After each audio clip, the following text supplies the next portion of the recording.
Glad to hear Scorpio rising. It's Cosmic Girl 101 talking astrology of February in this video. Trust you're doing well. We're going to be covering the full moon happening this month and a new moon.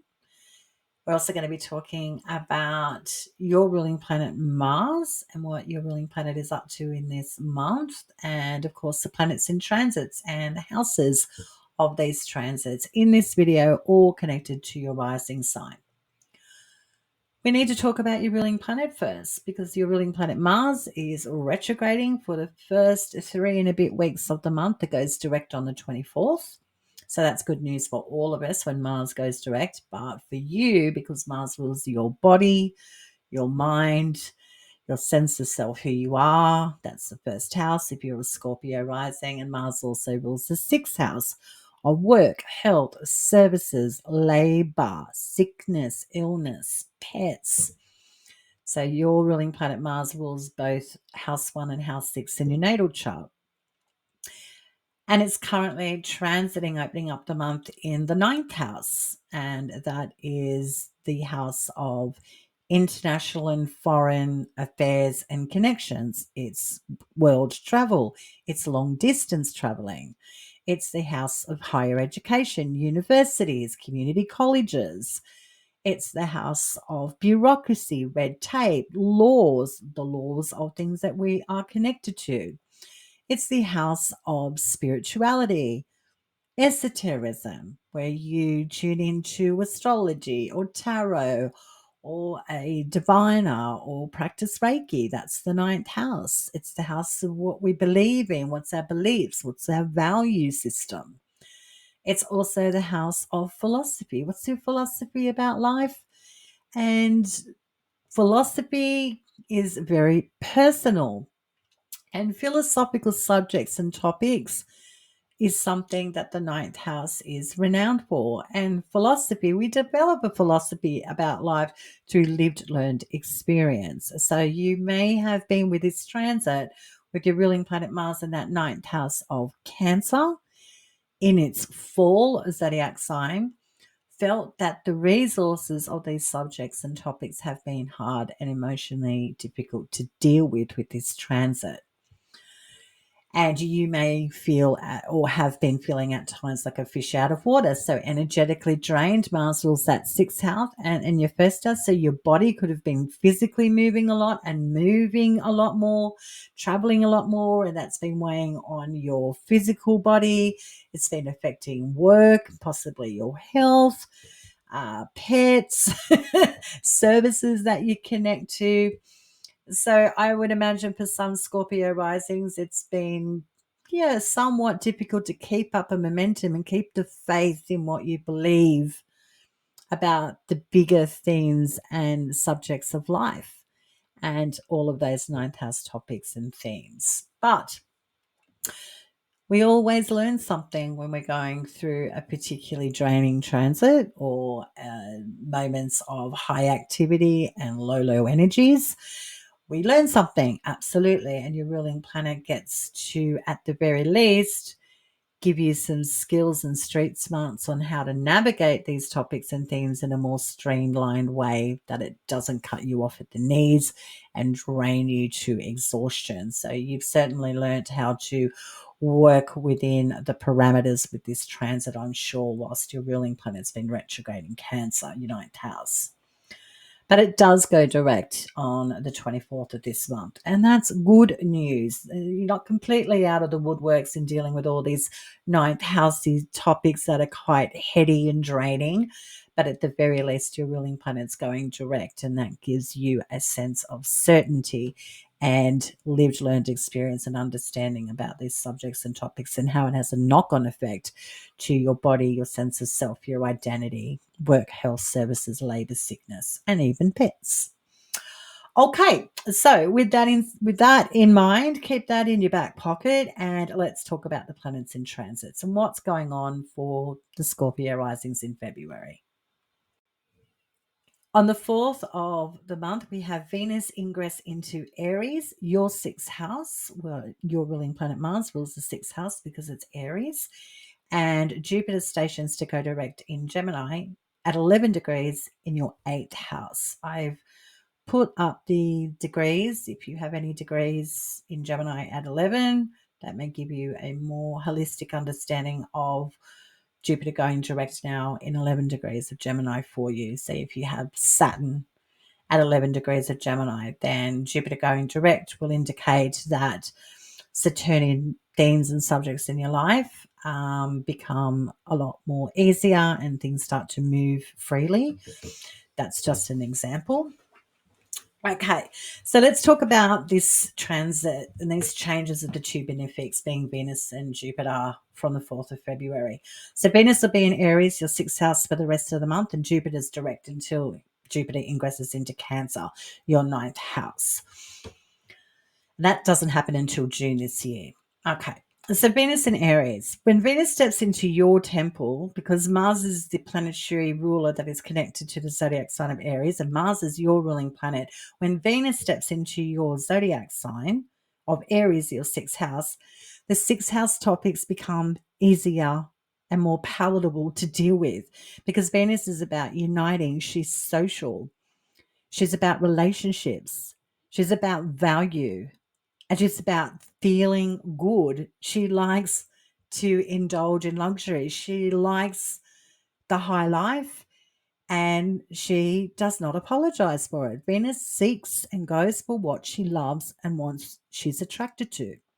So when Venus steps into your 6th house of work, health, services, labor, sickness, pets, your ruling planet that's transiting in the 9th house, retrograde, open up the first 3 and a bit weeks of the month in Cancer, this is good for you because Venus is assisting your ruling planet with more harmony, easier times.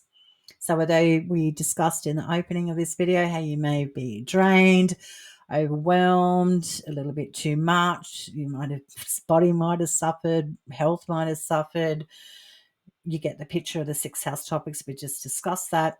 So when Venus steps in here, things settle down. So things are easier to cope with on the day-to-day. The daily grind becomes more bearable with this transit. So that is positive news with Venus ingressing into your 6th house of Aries for the rest of the month.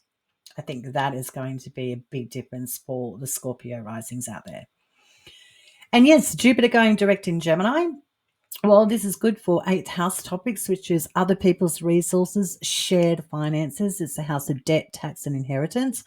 So if there's been a delay with any of those topics, subjects, or themes, things start to become easier to connect with. So it's fantastic for receiving funds that have been on hold or in hiatus. It's fantastic for readjusting the logistics of how you are integrated with other people's finances. It's also good for growing your own money. So saving more, feeling more bountiful, feeling like you've got some pennies in your pocket. Jupiter going direct in the 8th house of finance looks fabulous for things starting to grow and flourish instead of feeling like, oh, I'm possibly sick of the squeeze. There's variety, there's options, there's plenty of diverse ways to accumulate wealth. And Jupiter now direct in Gemini, things will start opening up for you. Really nice, Scorpio rising. Just as a side note before I continue, Jupiter is transiting direct now in Gemini, your 8th house, and it's sextiling Venus in your 6th house. So the two benefics are sextiling one another. So those topics of the 6th house and the 8th house become easier to deal with in unison. So I just wanted to mention that in a side note. In short, that's really good news for you, Scorpio rising. Okay, moving on from the 10th to the 12th, we have Mercury and the Sun conjunct in Aquarius, your 4th house, while squaring Uranus and Taurus in his 7th house. So this is a difference of opinion regarding family, real estate and property, and how it affects relationships, partnerships, agreements, and contracts. So this is a necessary conversation or communication that comes across your table on this day. And this can be a little tricky, but what I think's happening with the astrology and the planets and transits, this archetypal combination, from my perspective, indicates that you may have to bend a little, and that may make you feel uncomfortable when it comes to changes with home, family agreements, and contracts in partnerships and relationships. So try not to be too inflexible, is the advice from the 10th to the 12th, whatever comes across your table with news or communication on these days. Moving on to the 13th, we have a full moon in Leo. If you're wondering where all the noise is coming from this month, the noise is coming from your 10th house of career, professional life, superiors, the house of achievements, the house of your public name. That is where the real full-on emotional expression's coming from on the 13th of February. So there's something to be said, and it's quite loud and proud on the 13th, and it's all connected to the 10th house, and it is going to be a big, big emotional day. So if you're ready to take on more responsibility in a workplace, this might be the day where the superior gives you a gold star and says, you now take the reins. Thanks very much, Scorpio rising. If you are ready to throw the towel in and pursue a different career path, this is the day where you say goodbye to your professional connections. If you are ready to proudly step in front of the microphone and explain all of the hard knocks and the trials and tribulations of how you got to this pinnacle of success, this is the day where you might be getting the big certificate of achievement. You get the picture. It is all about big, bold, emotional news on the 13th of February. I'm really keen to hear how this full moon goes for you as a Scorpio rising. So feel free to leave any comments in the comments section below about your thoughts on this full moon or post full moon. Either way, I'd love to hear your opinion about this day. It's going to be loud and proud. And in the 10th house, it's really public.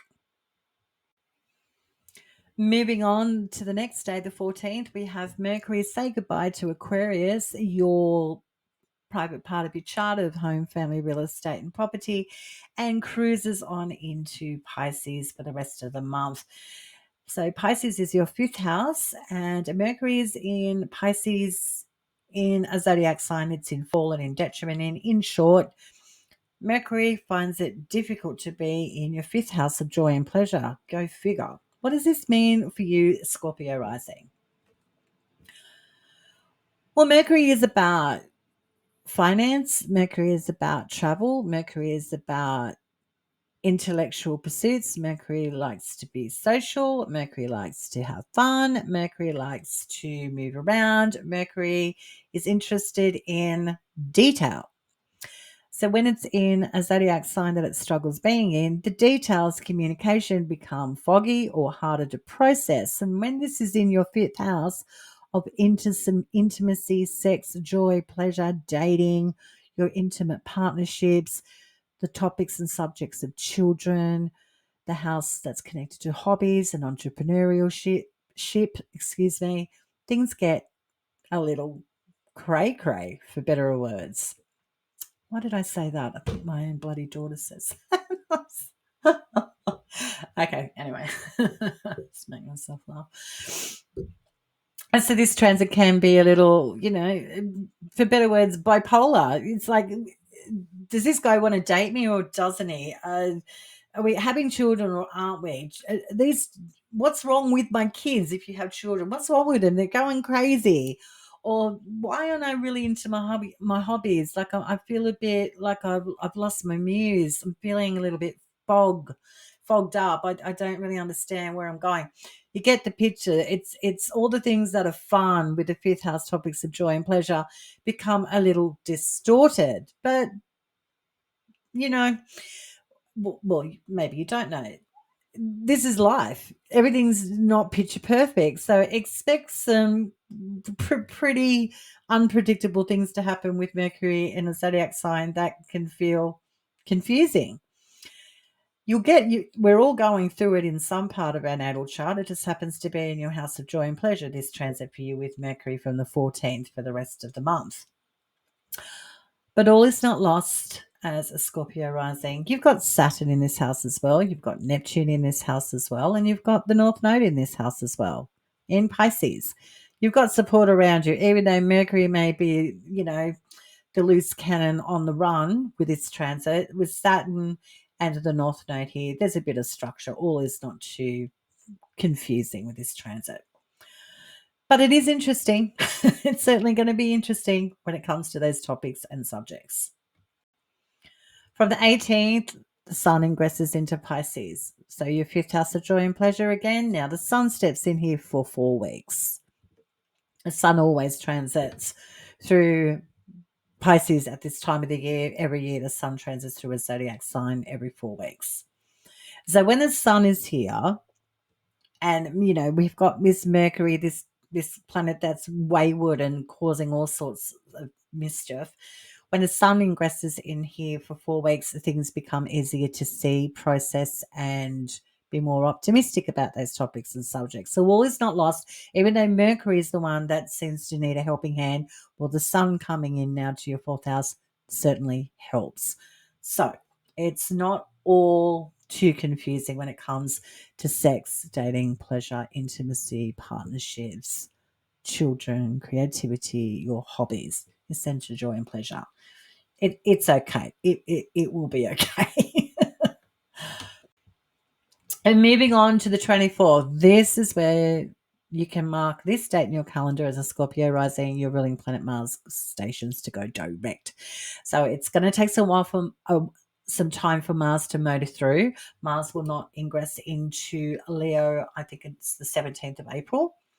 So there's a little while yet before Mars moves on into Leo, your 10th house. So for now, at the very least, you've understood the 9th house topics in a pretty holistic way, I would imagine. And you know what you need to do, what strategies you need to incorporate to get on top of those 9th house topics of international and foreign affairs, long distance travel, higher education, philosophy, and your spiritual practices, your beliefs, and your value system. Positive. Yes, we know your ruling planet is in fall. Yes, we know your ruling planet is in a zodiac sign. It would rather not be in, but for now, like all transits that we all have to work with, Scorpio rising, you've developed a bit of a muscle in regards to how to not get so swept up emotionally about those topics and subjects. You've got a handle on it now moving forward. So that's positive. Moving on to the 25th, we have Mercury conjunct Saturn. This could be really important news that you get on this day. Could be coming from children, a romantic partner, or you change your mind up about a hobby or a creative pursuit that you're interested in. So that's a pretty interesting day as far as communication and ideas that have been swimming around. There's some certainty coming forward. So you might be in or out in regards to an intimate connection, or children have some big news, or a hobby. You either pick up one or you drop one. Either way, it's a definitive decision day on the 25th with Mercury conjunct Saturn. And on the same day, we have Venus sextile Jupiter. So this is good for adopting financial assistance that helps your day-to-day operations.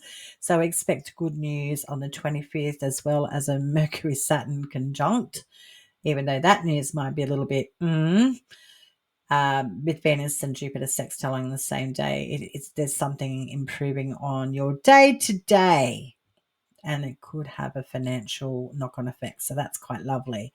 Ultimately, the 25th of the month. The 28th, we have a new moon in Pisces in your 5th house. That's happening at 9 degrees. So again, if you have any natal planets in Pisces at 9 degrees, this will give you more information about what this new moon cycle is. So you have a stellium in Pisces. A stellium is 3 or more planets in one zodiac sign.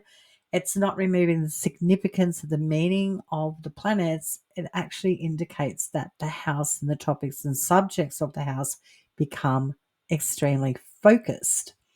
So that's your fifth house of your joy and pleasure. Sex, intimacy, dating, children, creativity, entrepreneurship.